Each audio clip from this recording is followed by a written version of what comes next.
আসসালামু আলাইকুম, আশা করি সবাই ভালো আছেন। আজকে যে টপিকসটি নিয়ে আপনাদের মাঝে হাজির হয়েছি সেটি হলো কার্পাল টানেল সিনড্রোম। অনেকের দেখবেন যে রাতে ঘুমানোর সময় এই হাতে ব্যথা করে, ঝিঝি ধরে এবং হাত খুব ভারী হয়ে যায় এবং ঠিক এই বরাবর ব্যথা হয় হাতে। তো এরকম যদি কোনো লক্ষণ দেখেন তাহলে মোস্ট প্রবাবলি ধরে নেবেন যে তার কার্পাল টানেল সিনড্রোম হয়েছে। বিষয়টি কি জিনিস? বিষয় হলো আমাদের হাতে যে একটি নার্ভ আছে, মিডিয়ান নার্ভ, এই হাতের এই ফোরাম থেকে এই দিক দিয়ে এই পাশ থেকে আমাদের হাতে চলে যায়। তো এইরকম জায়গাতে অর্থাৎ এই রিস্ট জয়েন্টের এইখানে অনেক সময় একটি চাপ লেগে যায়। বিভিন্ন কারণে চাপ লাগতে পারে, অনেক কারণ আছে।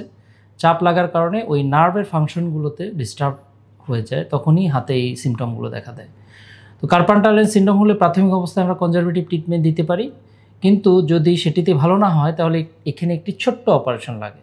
অপারেশন করে কার্পাল টানেল যদি আমরা রিলিজ করে দিই তাহলে এটি অনেক সময় ভালো হয়ে যায়। তো কার্পাল টানেল সিনড্রোম যদি হয় তাহলে অবশ্যই আপনারা খুব জরুরি ভিত্তিতে আপনার অর্থোপেডিক সার্জনের পরামর্শ নেবেন।